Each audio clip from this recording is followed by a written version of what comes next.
Peace and plenty, peace and power, everybody. Thank you for joining us this March 24th, 2021. Thank you for being in the house. We have one guest. Peace, Ian McShay. What's going on? Is that Dan's brother? Is that Dan McShay's brother? Do I know you?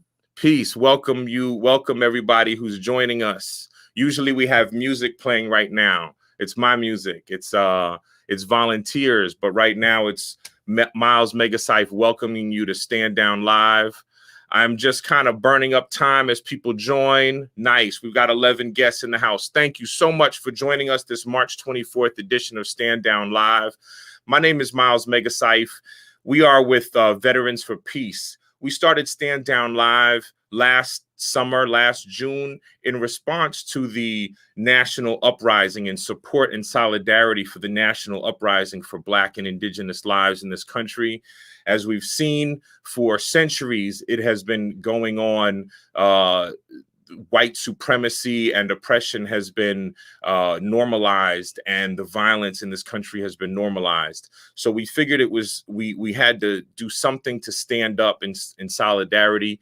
And so we made this call for National Guardsmen and police to stand down and stand in solidarity with peaceful protesters, with First Amendment protesters, people arguing for their just rights. As we know, in the history of this country, the oppressed have been the one fighting for everybody. And I'm here as a veteran, as a disillusioned veteran who became aware of what was happening in boot camp and in my first deployment to Cuba, and saw the racism that I grew up with here in this country being exported and to other countries. And while we claim to support peace and democracy around the world, we really support the presence of multinational corporations. And so we are here on Stand Down Live every week, giving a voice to those voices that need to be heard more in our national conversations, and just making that possible for as many people as possible. That's the purpose of this platform. So I'm coming to you today from occupied land in Mobile, Alabama. This is historically the land of the Biloxi and the Choctaw. And here we are in 2021, in a week with 2 mass shootings the previous week, and a country reeling from the violence, still dealing with how to enact laws to protect the people. So that's my little spiel. I'm very happy to have our guests today in the house. We have Stop Line 3 in the house today. We're going to be talking about the tar sands pipelines that wreck our country and destroy sacred lands in the name of capitalism, and how we can shut these things down and stand in solidarity with the people. So we're going to jump right into this today. I ask you to share this conversation, and please comment in the chat room. Remember, the chat room is a safe space. This is a progressive space. And, if you're a troll, we'll get you out of there on our own. The people can do that. Please speak. Please keep this place vibrant and the space vibrant. I want to bring forward our first guest, Owen Small. He's a contact who introduced me through another person to the Stop Line 3 movement. And so he's going to come on quickly and tell us about Stop Line 3 and MN 350. So let's welcome Owen Small to the screen. How are you doing? Right. Can you hear me? Mic check 1 2. I can hear you. I can hear you. It's a little bit low, but I hear you. If you turn your volume up, it might be better. Okay, I will try. I don't know if I can turn my volume up. It Is this sounds any good. You better? sound clear. Okay, wonderful. And I was gonna take a couple minutes and just try to share a screen. And so excuse the technical difficulties here if we run into some issue. But I'm gonna see if I can get this live here. Is this sharing? I can share it. Are you? Yeah, if Yes. we can share this this presentation quick here, I'll do a real quick crash course on what we're here to talk about, which is the Line 3 tar sand oil I, s- pipeline. I see it. So give us the crash course. Yeah, all right. So I'm gonna be as quick as I can on here. You can time check me if I'm bleeding too long. But long story short, we're talking about the Line 3 tar sand oil pipeline, which is currently under construction in northern Minnesota. So we're gonna really quick just talk about like what tar sands are, Enbridge, what Enbridge is, and then the mainline corridor. We're gonna talk about this quote unquote replacement project. Um, talk a little bit about Manuman, the Goodberry, and maybe Tasha can jump in a little bit on that either during this or after. Um, and then we'll move into some other things. So just quickly on tar sands, I'm sure most of you all that are out there have kind of heard about what tar sands is. But here's just to give you an idea. So this, what we're looking at right now is a map put up by the Canadian Association of Petroleum Producers. And if you notice, like all of these lines kind of start in one place near Edmonton, in Canada. So that's up in Alberta.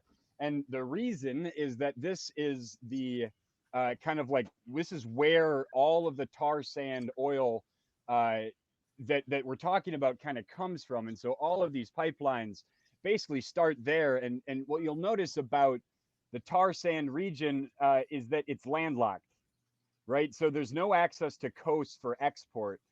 And so all of these pipeline projects, this is about the only way that Canadian oil producers can try to get their product to markets in a cost-effective way. So, they've tried to do it by rail, they try to do it by truck, but it just doesn't work. They cannot compete with other sources globally.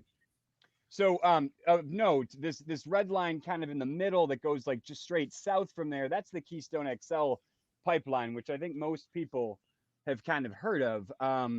The Trans Mountain pipeline goes to the west. That's how they're trying to get to the west coast. And then Line 3 would be how they're trying to deliver this through the Enbridge mainline corridor, similarly to get to the Gulf Course or further east along their pipeline route. So just to give you an idea, kind of like what we're looking at and what we're trying to stop here. This is just an image of the the region that this oil comes from, and so this at one point was like a huge region of boreal forest. Right now, what it looks like is an open pit mine. So tar sand isn't the type of oil that you pump from the ground. It's bitumen. It's actually small asphalt particles that are attached to sand on the ground. And so to get at this oil, you have to basically remove all of the top cover, all of the trees, everything, and then you're open pit mining this diluted bitumen that's attached to these particles, and you're pulverizing it with steam, with all these chemicals to basically separate the bitumen. And then from there, it is diluted with further chemicals, and it's shipped via pipeline typically.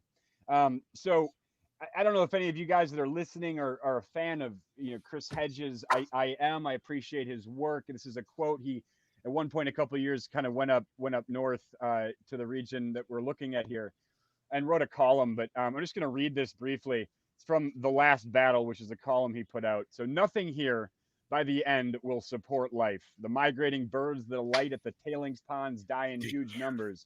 So many birds have been killed that the Canadian government has ordered extraction companies to use noise cannons at some of the sites to scare away arriving flocks. Around these hellish lakes, there is steady boom, boom, boom from the explosive devices. So just to give you an idea, right? Sound cannons detonated around the clock because if any wildlife lands in these waters, they'll die just about immediately.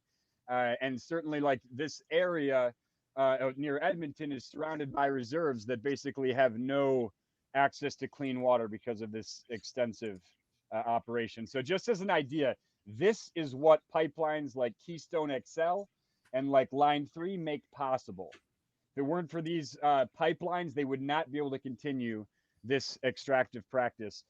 This is a real quick. Just I'm going to hit play on this.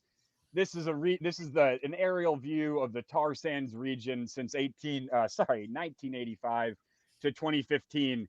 It's just an expanding mess of boreal forest being removed. It surrounds the Athabasca River. The Canadian government is currently kind of reeling because the containment systems that they have in place for these tailings ponds are leaking. it's a disaster in progress.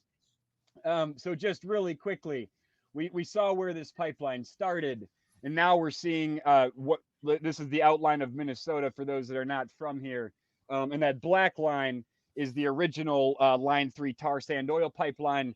It's one of a handful of pipes that was built in the 1950s by the Lakehead Energy, which came before Enbridge. But this group of pipelines is considered the mainline corridor, and it delivers about 3 million barrels per day of oil across Minnesota. And it's been active for 60 plus years.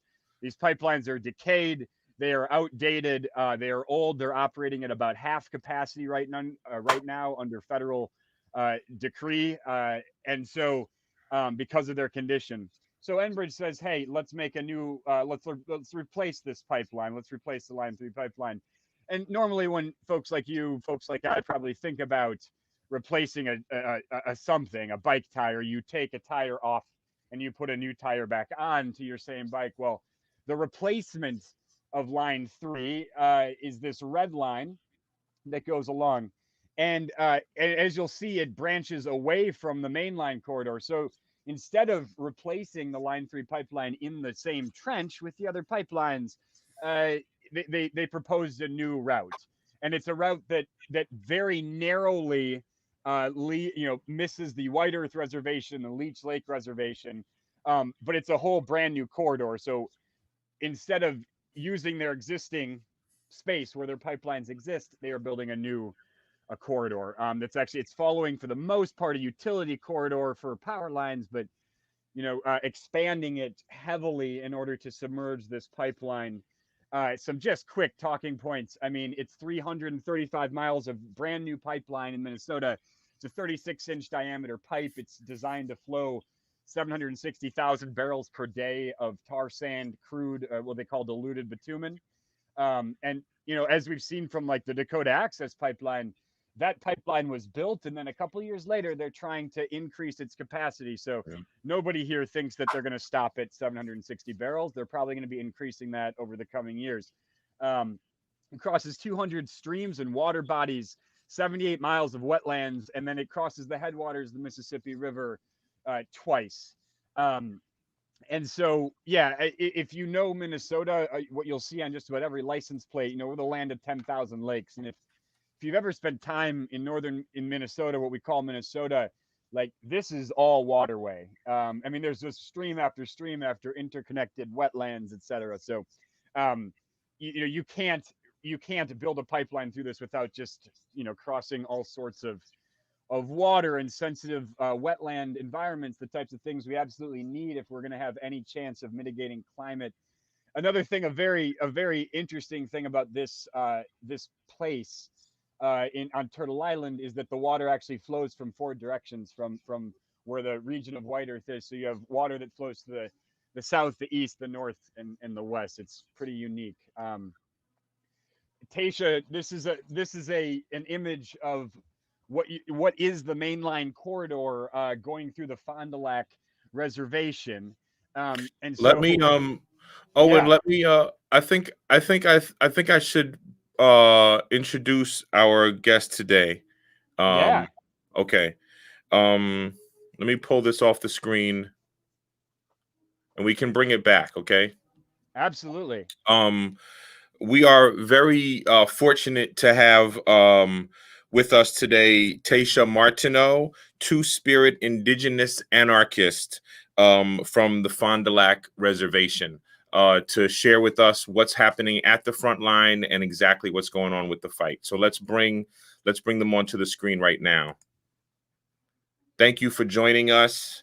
And thank you for wearing that incredible face mask and headband. I think it speaks power. It speaks power in volumes. Thank you. Can you tell us, I'm going to bring you onto the screen so that you can tell us about this fight in your own words. Go in, do everything that you need to do to talk to the people, and then we'll dive in with some questions whenever you're ready. Bonjour. Dabiki Giza Skijikwe, Nindijnakas, Nagachi Wanang, and Dunjiba, Magizi Dodem. My name's Deja Martino. I'm a Two-Spirit Indigenous anarchist from the Fond du Lac Reservation. And for me, what Two-Spirit means is I'm more mother than man and more warrior than woman. I've been in the Line 3 fight since 2018, since Fond du Lac Reservation agreed to the project. I've been in open opposition of not only the Line 3 project, but my own governing body known as the Reservation Business Committee. What Fond du Lac did as a tribe when they approved the Line 3 replacement project is they took away the voices of the other Anishinaabe nations. Red Lake, White Earth, and Leech Lake are all openly opposing this project. The only one who is approving the project right now is the Fond du Lac Reservation, which we don't have the rights to give a foreign oil company the rights to ceded territories that don't belong to only us. Tar sands oil is the filthiest compound known to man. As soon as it hits a body of water, it sinks immediately, making cleanup essentially impossible. Enbridge as a company does not have the insurance to cover when a spill happens. And I say when because all these pipelines leak. The current Line 3 has already been leaking. They could tell that in integrity digs. And what an integrity dig is when the company comes in to dig into the ground to see whether or not the pipeline is leaking, proving that the project as a whole has no integrity.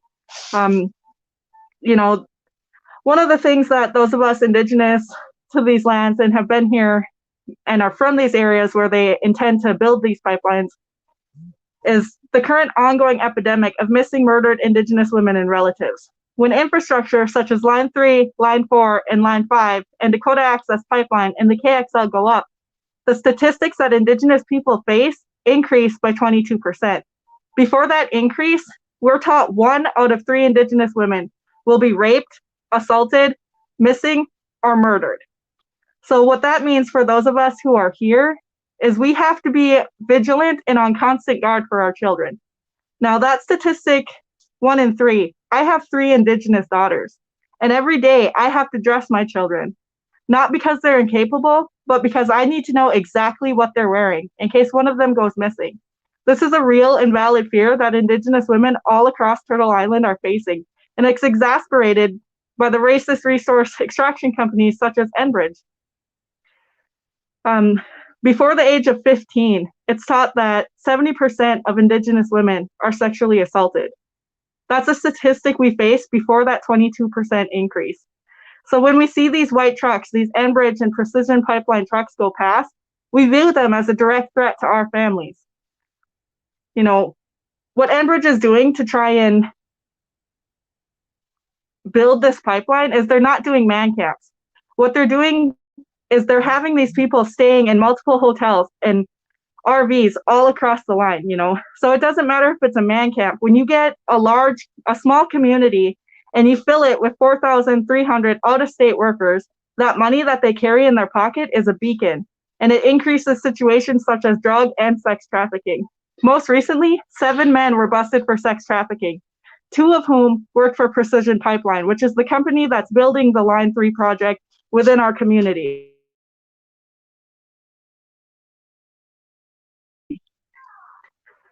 Those 2 men were busted for trying to solicit sex from a minor. So the issues of MMIW is very valid and very real, not only from an environmental aspect, but our opposition to this pipeline is because they're threatening our very way of life. They're a threat to our children, our wild rice. The wild rice in this region is the reason why us indigenous people came here. We traveled here specifically because of stories about the food that grows on water. A spill here will devastate all of the wild rice beds, from here to White Earth, to Leech Lake, to Red Lake. All of our rice won't be able to survive a spill because we live in an area where the water flows in all 4 directions. We are literally here on the headwaters of a river that sustains life for more than half of the United States. If we allow them to drill through the Mississippi and a spill happens, the damages will be irreparable. And that's why people are putting themselves on the front line, placing themselves in front of machinery, locking down to machines, climbing into pipes, sitting inside of trenches. People are putting their bodies on the line to try and prevent what inevitably will happen if we allow them to build the Line 3 project. there are multiple camps who are in open opposition. One of them is the Welcome Water Protectors, who are staged right there at the Mississippi. There's GNU Collective, who has been throwing down in like below sub-zero temperatures, locking down the machinery. There's the Camp McGeezy. We also have a Facebook page if you want to learn more about us and see how you can plug in. There's also camps going up in White Earth, the Wild Rice Protectors Camp, and there's also the Red Lake Treaty Camp. So there's multiple camps that are going up in opposition of this project where people can come out and be a part of direct action to help, help elevate the voices of Indigenous people who are being oppressed by this, because not only this isn't critical infrastructure, it's the ongoing genocide of Indigenous people. It's an attack on our culture. It's an attack on, our very way of life. It threatens, our main food source.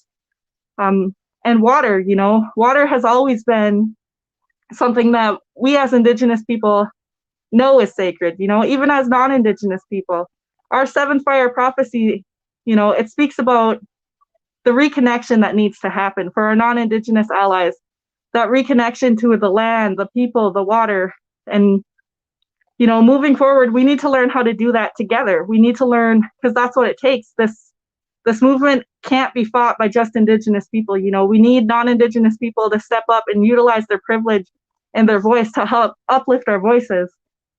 So I think, the responsibility of protecting water doesn't fall on the shoulders of Indigenous people alone. It takes everyone. We all drink this water. We all benefit from the treaties that were signed hundreds of years ago. And we owe it to our ancestors, to be good stewards of the land and make sure that we're leaving something behind for the next generation to build upon. We need to, be vigilant and act now so that our fight isn't inherited by our children or our grandchildren. I want to live in a world where my grandchildren will be able to fish from these rivers and rice from these lakes. And I can't even picture that for my 15-month-old son if we allow them to build Line 3. So what we need right now is help. We need people willing to come out here, willing to take to the front lines. And I guess if you're interested in doing that, reach out to any one of these camps. Miigwech.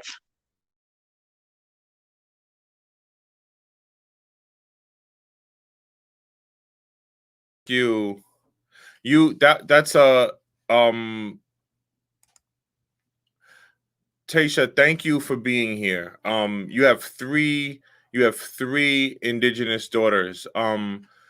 You have there's a lot to unpack there. So we have human trafficking. I think I want to start with that. That's a huge problem in this country. It's a horrible epidemic. It continues every day. Children are disappeared.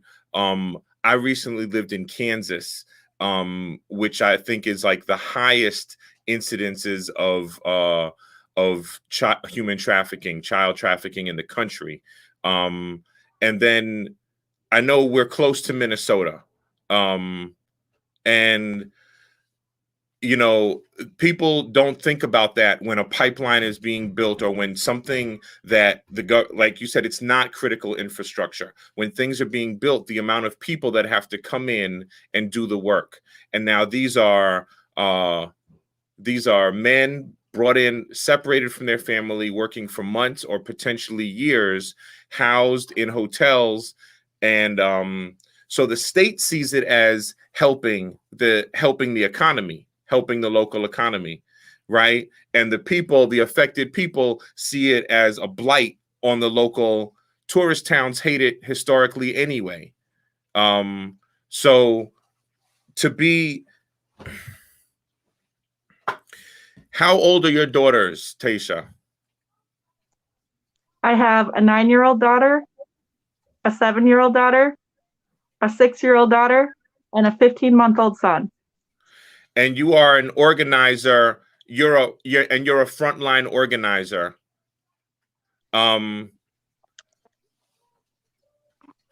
the fight is generational. Is this a generational fight in the community? Yes, there's been generations of water protectors who've come before me, and I'm raising the next generation of land defenders. So it's intergenerational, the connection to our land, the connection to our future. And I'm sure your oldest 9 is probably wants to be involved with you, or has lots of questions. And Oh no. Yes, my 9-year-old daughter, she's the reason that I'm out here. She's the reason that I'm in opposition.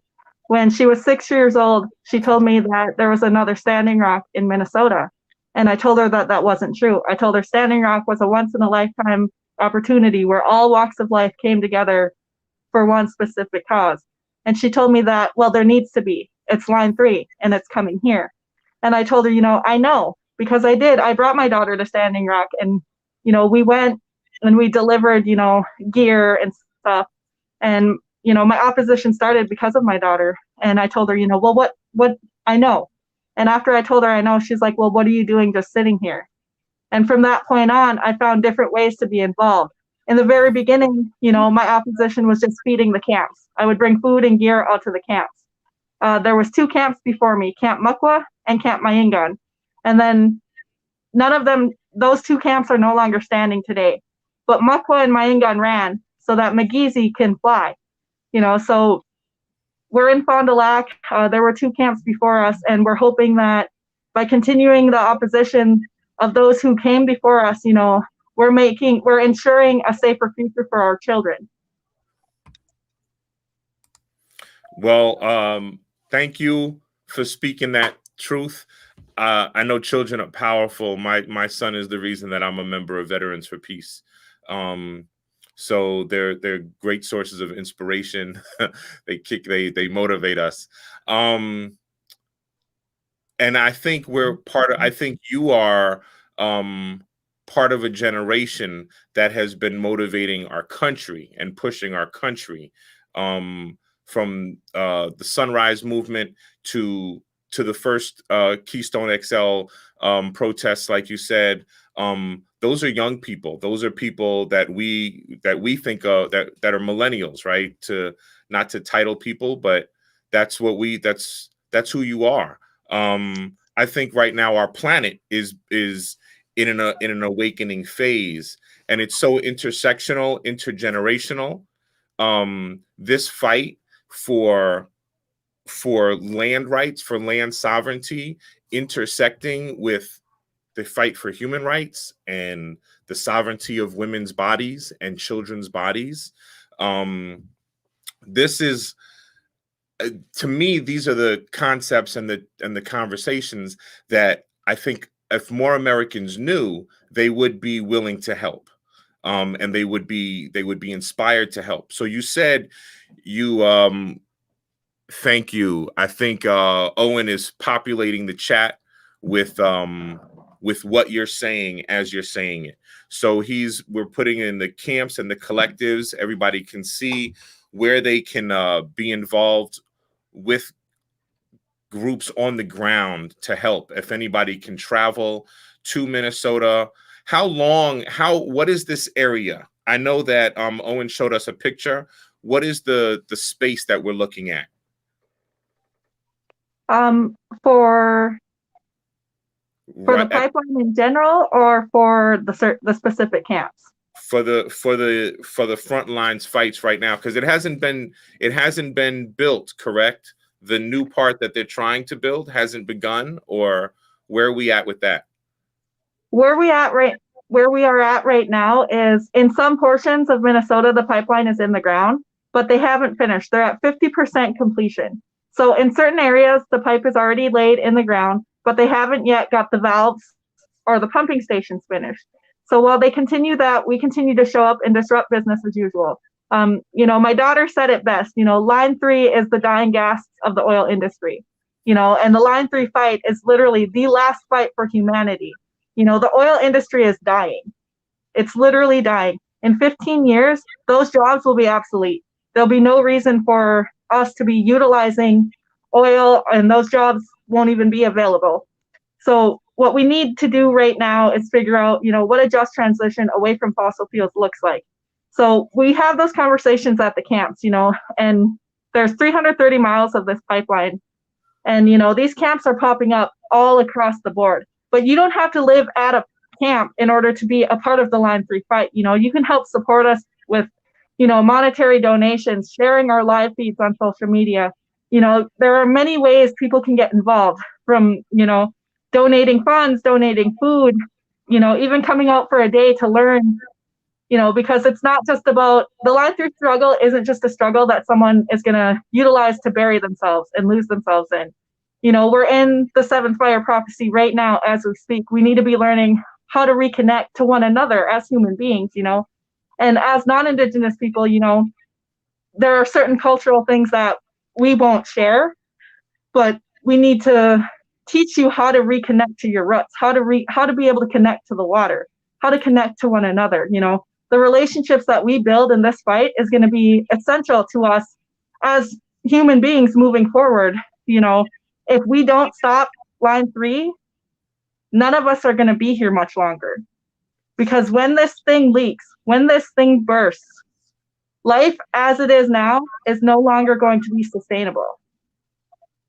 So, there are those multiple different camps, and people are welcome to come on out and welcome to, join up in the fight. There is a vetting process, It's not like Standing Rock where just anyone and everyone can show up and come on out, but that fire, that sacred fire that was lit in Standing Rock, it burns in all of us. We are the embodiment of everything good that our ancestors put forth, including our non-Indigenous relatives. You are the embodiment of everything good that your people brought to this continent. And it's time to speak to that. It's time to honor that. We can't continue apologizing for our roots. We need to recognize how to nurture the ones we have now, so that moving forward as a species, we survive together. Ashe. You spoke about the integrity tests, and you spoke about how when the pipeline fails, because it always does, and they always do. And I'm sure there have already been integrity tests that show that it will fail. And we know that we don't have, I feel like society is in a place where it's a collective, it's like a selective disillusionment. It's like society knows it's at a place. We know about Greta Thunberg, right? And the COP, what is it? The COP 12 or the COP 15, stating that there's 12 years left in human civilization on this path if we don't change our ways. And you speak about peak oil. You speak about these pipelines won't exist in 15 years. They'll be obsolete. We know peak oil has already passed. The productivity of these pipelines, do you know, like I assume that this is a more costly practice, extractive practice, than the return. It seems like it's almost a sinister plot to destroy sacred lands rather than a financial, plan to make good money. It doesn't seem like a solid business practice, building a pipeline. Yeah, so what we see is in Wall Street already, they're trading water. Water is almost equal to gold at this point. So, and with Line 3 especially, they're transporting tar sands from Alberta, Canada, all the way to a sleepy town known as Superior, Wisconsin, crossing multiple watersheds, multiple forms of, sacred lands to those who are indigenous to Minnesota. And what we see is once it gets to Alberta, Canada, once it gets to Superior, Wisconsin, it's then refined and then sold overseas. So the Line 3 oil it's not gonna help Minnesota at all. It's not gonna help the United States at all. They're just transporting their mess to a spot where they can then ship it elsewhere. So as for business, I'm really not sure why they're doing it, but I believe as the oil industry is dying, they're getting more and more desperate to try and get as much as they can before it's no longer viable. Well, I think for decades they've been trying to extract and extract and extract until it's all done. They want to get their very last dollar. They don't care what they do to the earth around it. yeah, the practice it's horribly sacrilegious. There's no respect for the land. You spoke about the rice. You spoke about this being the rice basin for the nation. The wild rice, like Lundberg, like that's a big company here in this country for wild rices. People don't realize that that all comes from that corridor. It the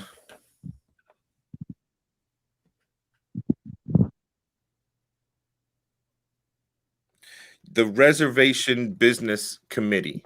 This is the group that had, you said this is the smallest reservation in the area, and the one that Enbridge went to, they, I guess, a buyout, for lack of a better description. And but it seems from the corridor that Owen showed us that it goes through other territories as well. Yeah. It must go through other land as well.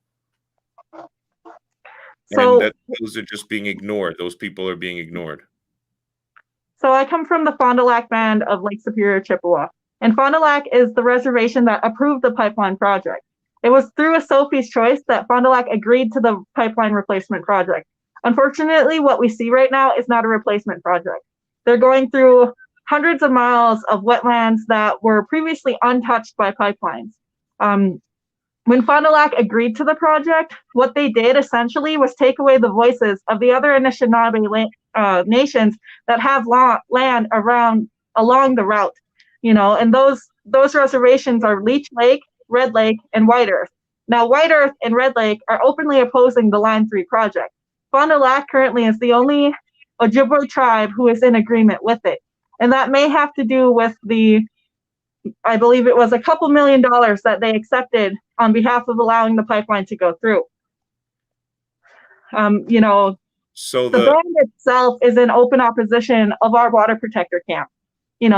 What they stand to lose if we stop this project is quite a bit of money. And unfortunately, that's put us at a situation where those of us who are from this tribe in open opposition, we're risking everything because the reservation owns everything from the HUD housing that many of us live in, the food program that we utilize to feed our children, even the land that the houses are on. So at Camp McGeezy, we purchased the land. We're learning how to hunt, gather, and fish year round so that, we're allowed to bite the hands that feed us because they no longer feed us. We're learning how to be self-sustainable so that, people can see that you can go against your government. You don't have to fall in line and agree with things that are wrong. When the few govern the many, that's tyranny. And Fond du Lac does not have the right. It does not have the legal authority to allow a pipeline to go through the ceded territories of other reservations. So I know that that's being heard in the Court of Appeals currently now, as whether or not this project is even needed or necessary. And I know that Red Lake and White Earth are currently suing Enbridge for accessing lands that they did not agree to allow them to. So there's multiple different stages that this is being fought in. It's being fought in the courts, it's being fought on the front line, it's being fought all across the board. But what we need now is more people willing to utilize their privilege and their bodies to help us. Let me ask you, what does the state look like in response to the opposition? Does the state, is it federal agents? Do you have state troopers? Who is out there? Are they protecting? What's their role? What role are they playing? So the PUC, the Public Utilities Commission, told Enbridge that they weren't allowed to have another Standing Rock. They weren't going to be allowed private security. And so what happened with that is the police state has kind of unionized against the water protector movement. There's something called the Northern Lights Task Force, and it's multiple different counties along the route, the pipeline corridor, and they are taking special trainings at a place called Camp Ripley in order to respond to protests, to try and, cease and desist the actions of water protectors who are attempting to put themselves in front of these these machines, in front of these pipes, in front of this project, you know. And so it's been an increase of police presence, you know, and it's like they show up and their response every time is, we're here to protect. But unfortunately, that's just not true. You know, us land defenders and us water protectors, we're here to protect. The police are there to oppress. You know, if it weren't for the police forcing eminent domain of this project, they wouldn't even be able to build Line 3. So what we see is Enbridge and the police state working together to try and get this project through as quickly as possible. So much so that their own subcontractors are dying during the building of this project because safety has just gone out the window. There is a time constraint. So there's two things. Are they wearing? I see you're wearing a mask, and you're wearing. Are they protecting themselves from the health pandemic? Are they protecting the community around? Are they protecting your community by wearing masks and practicing social distancing at all? We see while they're building this pipeline, we don't see them socially distancing. Many of them are anti-mask. So they enter our community refusing to wear masks in our grocery stores, at our hotels. You know, they're a risk to the community in multiple ways, including sex trafficking, drug trafficking, and now even health during a global pandemic. And this community is running, I assume, running those hotels and gas stations and supermarkets, correct? Yes. Right. So they're hurting your community in like just numerous ways, from bringing in workers. Like if people by some chance were supportive of the pipeline in the community, they wouldn't even be the workers working on the pipeline. So they're bringing in outside workers who are then harming, like intentionally and or unintentionally, causing serious harm to the community. I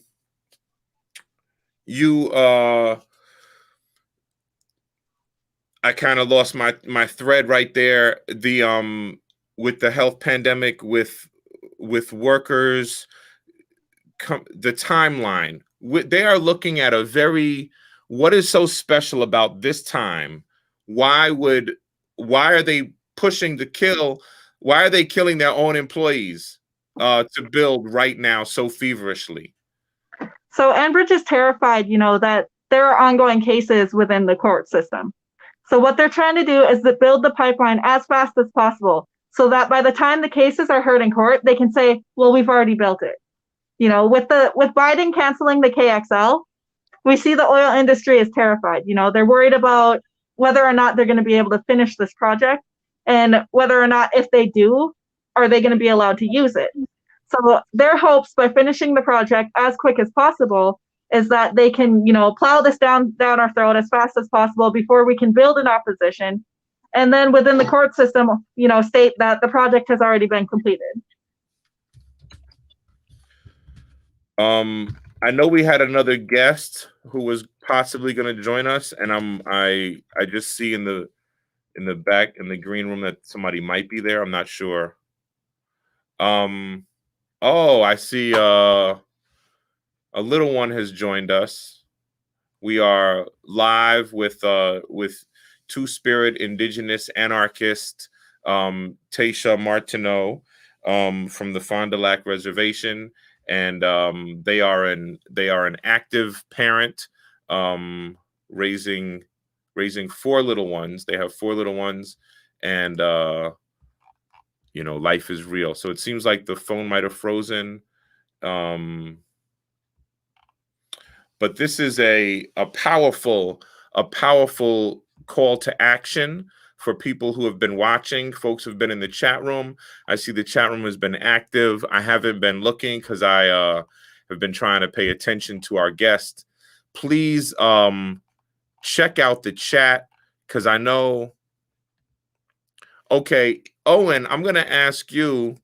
I'm going to take some things out of this private chat for everybody and put them into our public comments, because I didn't realize that these weren't in the comments yet. Y'all know how it is. I'm used to having my co-host with me, and today I'm operating alone. So let me see if I can get this going. We're gonna put these links into the public chat for y'all, the links that we were talking about and that came up during our conversation, so that you have access to them. All right. And I'm not sure if we have I gotta bring Owen onto the screen to ask him if Jenna has joined us. Do we have I see another screen here, Owen. Is that Jenna on that? Do you know if somebody's ready to join? No. I do not believe so. So we've got Okay. my picture here, and then the other one is just the presentation slides that are Okay. Are still you open. ready So are we've you got ready stuff to to make a share. presentation? I Are you, certainly can. I mean, we pretty much heard it all from Tasha. I You know, think that was really powerful, and I thank them for being on. Thank you for making that happen. Do you need to share audio? Do you have audio with this presentation? No, I mean, it's just a couple slides. I was gonna just barrel through it, which I did, kind of opening the show up. I think, not knowing exactly how this was going to be Go formatted. for So I it. apologize. Go for it. I'm gonna bring this onto the screen, and I'm gonna make it full screen. Is that okay? Yeah, that totally works here. Yeah. If you use your mouse or your finger, you can highlight certain things, while it's on the screen. Okay. Beautiful. Okay, that's helpful to know. Thank you. So we are jumping over here, and I maybe just rewinding. So Tasha, this is the reservation where Tasha is from. So just as a sense of like, underneath this stretch here of wetlands are 7 buried pipelines. And this is the type of land that this project kind of goes through. And you heard Tasha talking about Monoman. And this, if anybody has ever had wild rice, what we call wild rice, it has come from this part of Turtle Island, of northern Minnesota, some southern parts of Canada. But if it was grown wild, it is from here, and this is one of the most sacred uh, grains for the Anishinaabe relatives that we have up there. And if you've ever seen wild rice growing, it's absolutely stunning. It's a stunning grain, and to think that pretty much the only thing that a lake with wild rice in it needs is to be undisturbed, and you'll have hundreds of thousands of pounds of food every year. Couple more slides, just what's happening kind of on the ground in the courts and the streets. Miles, check me if we see Tasha jump back on, but this is a couple years ago. So you know this has been an ongoing battle in the courts for about 7 years now, going back and forth. And this was an action 2 years ago, with the gentleman up in a tripod outside of one of the Public Utilities, Commission hearings, with a banner saying "Expect resistance." This was on the 5th day of their court, and they approved the project, and expect resistance. So this had a majority of downtown St. Paul up, and probably the first time that they'd seen something like this in quite a while. And we're out in the streets, we're engaged with folks in the Twin Cities, but the type of stuff that Tasha is involved with, and our other Anishinaabe relatives, like on the front line, this is a regular occurrence kind of up north right now, and it will be for some months. So this is an area where they are trying to construct a pipeline, and basically a group shut it down. So an individual had gotten into this trench and prevented construction from happening. And so, 4 hours, delay of construction. I mean, in a sense, what else can we do at this point when we've seen this whole apparatus turn against us?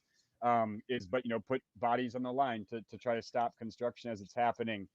A couple of, we, on the lighter hearted note, right, a delivery of coal to our wonderful governor, Tim Waltz, for having basically stood silent throughout this. So this was his Christmas present.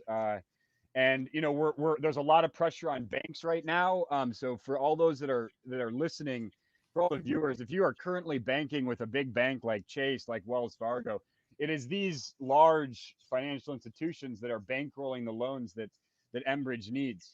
And so if we can't, we're trying in the courts, we're stopping on the front line, but we can also take their funding away. So one of the strong calls right now from Tara Hauska with GNU Collective, is to stop the money pipeline. So stopthemoneypipeline.com is a great place for resources to divest your funds from these banks that are involved with financing not just Line 3, but fossil fuel infrastructure as a whole. We're also trying to target Biden. Biden campaigned on stopping Keystone XL. Line 3 is literally the same pipeline. It's the exact same type of a project designed to do the exact same thing, bring that tar sand diluted bitumen to the coast. So anything that we can do in your local community to target and pressure Biden to have him revoke the Army Corps permits right now is extremely important. Yeah, I mean, that's what I'll leave this here maybe. Kind of winding back, just to expect resistance. And I don't know if you can pull it off of the full screen here, but this is what's happening. And we've got people on the ground. There's a huge call out to be involved, to come up here to northern Minnesota. There's a heavy law enforcement presence, but one of the main things that we're pushing here is treaties, right? I mean, the obligation to honor the treaties, it being the supreme law of the land. And so, I spent 6 months out in the Ocheti Shakopee camp at Standing Rock, and that presence of veterans in a lot of ways was very strong because, my understanding, right, is that obligation is to defend and to honor these treaties. And so when we see, our own government violating our these treaties, like we have an obligation to step up and to stop. And so you'll hear that call out kind of quite a bit to honor the treaties. And I think it's about that time, not only because we should have always been honoring them, but, like Right. our indigenous relatives is pretty much the only shot that we've got really to kind of walk down a different path. I mean, Uh, this is it's a thank you, Owen. It's the call has been made, I think, multiple times. They have to pick up the phone, right? They have to stop acting like there's not uh a need for change. Like the people are the majority of the people want change. The corporate interests don't. They're the minority, but they're the big donors, and they end up running the show every single time. But we have to change that. It can't be every single time anymore. They have been running the show, and we have to change that tune. So we have to make things popular. What are some other hashtags people can do? I know Stop Line 3 is one. I think Tell Biden Stop Line 3, or is it we can put up hashtag, we can That's a good one. Yeah, and so honor the treaties. That's a great one, to kind of keep into here. We got stop line 3. No line 3 is used frequently. Stop the money pipeline. Defund #defund line 3. Pushing for that. I think the now do line 3 hashtag was being used to pressure Biden. Like, hey, Biden, thanks for Keystone XL, but let's stop line 3 and let's shut down the Dakota Access Pipeline, right? Because that's a pipeline that's currently flowing oil that many of us stood against in opposition to, without permits to do so. and and it's really important that people speak up and get active, because just because Biden is a Democrat and said that he was going to stop Keystone XL, he is not. He has not shown himself to be one who's going to translate or transfer that onus onto the next project, as we've seen with him bombing. Uh, I forget Syria a few days ago, and allowing this building process to continue. He doesn't seem to be owning up to his promise. Right. So, I mean, one of the things that we're hearing quite often, right? I mean, like, we have to be just pressuring Biden. I think he's very capable, of taking action with the proper pressure from the people. Stopline3.org has a tool to get a hold of Biden directly. So filling out that contact form is going to be important. And I think just one of these like massive things of just getting line 3 on the same national playing field as Keystone XL and as the Dakota Access Pipeline. Like these are all the same kind of thing. But it just seems like a lot of people have heard much less about line 3. I And hadn't heard. that on ramp to the movement dock that I threw in there was a great tool put together by Minnesota 350, which is a group that's done a very good job, in my opinion, here in Minnesota of being supportive of not just the larger organizing goals, but the grassroots effort as well. And that on ramps the movement dock is a helpful place to start. So depending on how much time you have, if you can just make a phone call, great. If you can get up here, and put your body on the line, there are links and ways to get involved in doing that as well. Owen, thank you so much. Thank you so much. I know that Veterans for Peace also has a fund, a travel fund for people, for veterans, members, and associate members who are interested in getting their boots on the ground and helping at the front lines. So I hope that this message went out to a lot of people. Everybody in the chat room, please share this. Thank you for your comments. I didn't get to them today, but I'll get to them tonight.